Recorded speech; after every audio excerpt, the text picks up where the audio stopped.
Good morning to all my friends and family, and welcome to Magic Monday. As you can see, it's an overcast morning. The wind is coming in from the west, southwest. It's overcast, but it looks like it's going to clear up, which leads us into today's topic, a book summary, a powerful book summary called The Comfort Book,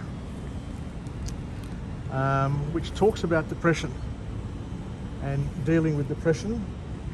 So The Comfort Book is written by an author known as Matt Haige, and what we'll do today is we'll step through this wonderful book and just pick up a few skills along the way to help us deal with the topic of feeling down, of being depressed, because to many people it's a real problem, and Mondays always seem to be the toughest days for some people. So the author kicks off the book with a beautiful quote, a beautiful observation, where he says that if we continue to walk in a straight line, we will eventually get out of here. Walking one foot in front of the other consistently in the same direction will always get you further than running around in circles.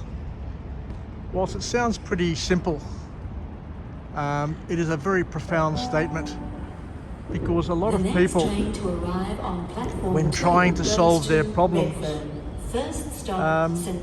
end up running around in circles. They get caught up in a loop, in a negative loop of, I guess, self-punishment, negative thought, which just gets them deeper and deeper into their problems.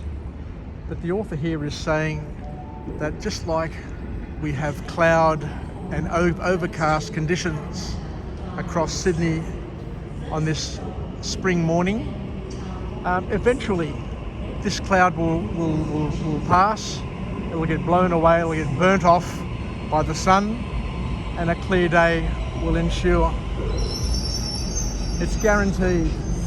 So we need to understand that if you give things enough time, everything passes eventually and things get better.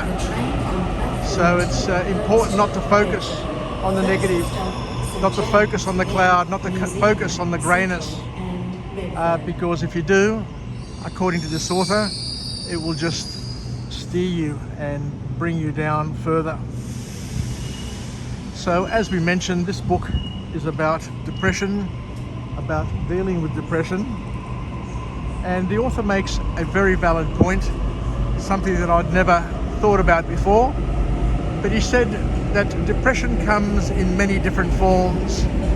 It's masked, it comes in different guises, and sometimes it's dressed up in a simple loss of interest in things that you once loved, people that you once loved. It comes dressed up in a numbness, in a loss of feeling, in insomnia, lack of sleep. And we need to understand that it is a battle that some people have to endure in their lives.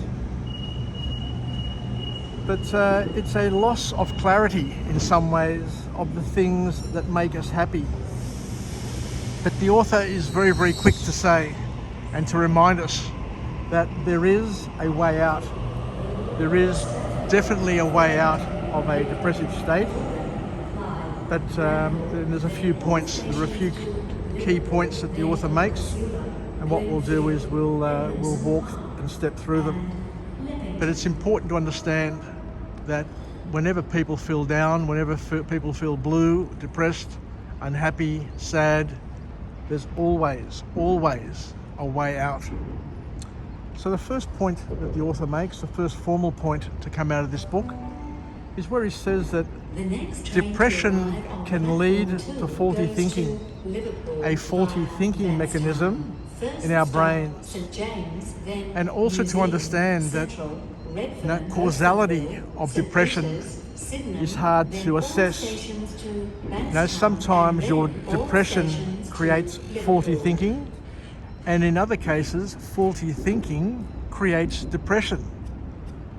So, what came first, the chicken or the egg in the depression states?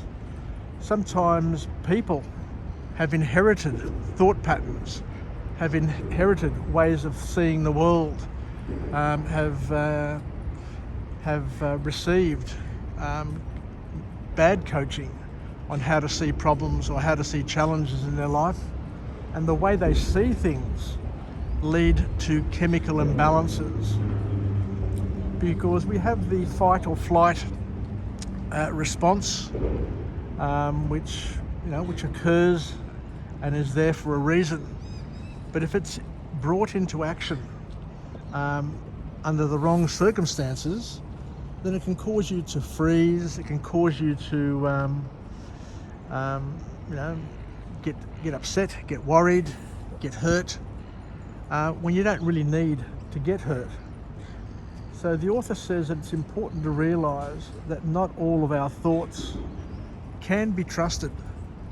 There is a lot of faulty thinking that people exhibit and have, and we need to just be wary that just because you feel a certain way, it's because you think a certain way.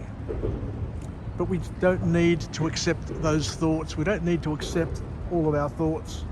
And in many ways, we need to stand guard to our minds, to our brains, because if you're open-minded, if you don't stand guard, eventually your open-mindedness or your lack of diligence for protecting your mind will be an invitation to others to use your mind as a junk pile, as a rubbish tip for all of their rubbish that they have. And we've seen it during the pandemic with all the crap that the anti-vaxxers and the freedom wankers are pushing through the social media and through the internet. And as we're saying, if you don't listen to the medical advice and you don't follow the science, you'll end up being indoctrinated by the rubbish, the absolute garbage that is being served up by the anti-vaxxers and the people whose job seems to be to be sowing seeds of fear, uncertainty and doubt. So it's a warning, it's a call to action to stand guard at your mind and to put a moat around your sanity, because if you don't take care of yourself and manage your thoughts, then you could fall victim to the many problems that are flooding the world. It's important to understand that when our brain gets flooded with negativity, our thoughts can become inaccurate, can become wrong, even though they don't feel wrong. On the balance of probabilities, when you look back over time, you do ask yourself, what was I thinking? How can I have been sucked in to those sorts of silly thoughts? So what the author here tells us is what we need to do on occasion is to learn how to zoom out and take charge of life, because life is full of ups and downs, and we must learn not to overreact and not to have knee-jerk reactions to things that happen in our lives. Because the author says something here which is really powerful, that things always get better if you allow them. We've got to allow things to get better. They always get better if we allow them. I'm just checking the train here to see if this train here is no, it's the next train after this. So things will always get better if you allow them to.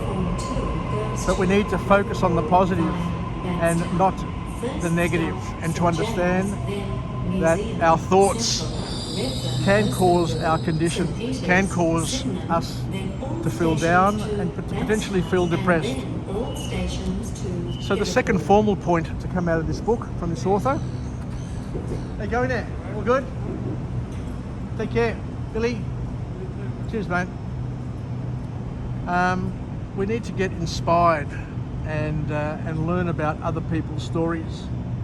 I just saw a friend of mine that I worked with, Billy, and the author here says that sometimes we need to learn, we need to reach out to other people and learn from their example. Because when you learn about other people's stories, OPS or OPE, other people's experiences, it helps you change your perspective, and it helps you appreciate the things that you have in your life. You learn gratitude. So we need to, on occasion, reach out, lean out, and borrow people's strength, people's faith, people's energy, and it comes from others, and not to depend on ourselves, because as we said, if you depend too much on yourself, you could be signing yourself up for pain and suffering because of your faulty thinking. And the last formal point to come out of this book from this author is where he talks about the importance of learning how to say no, finding a support group, and acknowledging your situation. Because self-care, your own self-care, depends on you setting boundaries for yourself. You need to be able to set boundaries, to say no, and you need to be comfortable in establishing these boundaries and communicating them to your circle, to your social circle, to your work circle, in a kind and friendly way. Because the people that you work with, the people that you live with, don't have to put up with your crap, and they're not responsible for the way you feel, and they may not be in a position to help people when they're feeling depressed, feeling down. So we shouldn't expect people to, to offer to help, but we should most importantly try and seek to help ourselves. Setting boundaries from this author's perspective means that we can gain respect from the people around us. And by saying no, we are able to make room in our lives to breathe and to welcome in other experiences. At the end of the day, we all need to learn to socialise, we need to learn to belong, and we need to help others belong in our lives and our environments as well. So the author invites every person to acknowledge their pain if they're feeling pain. Not everybody feels depressed, not everybody feels down all the time, but there are times where even the strongest people feel down and feel a loss. So the author here says we need to acknowledge the pain that we may sometimes feel and embrace it. Because pain, this is a really, really interesting thing. According to the author here, pain is similar to rain, and eventually it will stop and go away. So don't fight it. Don't fight the pain, but understand that if you give it time, it will go away. And not to make irrational decisions, not to make knee-jerk reactions, not to do things which are going to self-sabotage yourself, to your family, to your friends, to your work peers. Anyway, I'm about to jump on the train here, so thank you very much for joining me on this episode of Jim's 5am Club, where we're presented with this masterpiece known as Sydney Harbour, Circular Quay, where we have the magnificence of the Opera House and the Harbour Bridge, the ferries, and everything. from this public space. I look forward to coming to you again from a different location with a different message of empowerment, and just wish you all the best on this wonderful Monday, the start of the week, a day where some people don't look forward to. But as we said, it's all about taking charge of your thoughts, taking charge of what you focus on, and to learn to do the best of what you have, when you have it, and to welcome and to invite Monday into your life, because as we said, everything is beautiful if you want it to be. Take care, and we'll chat again from Jim's 5am Club. Yassas, and bye for now.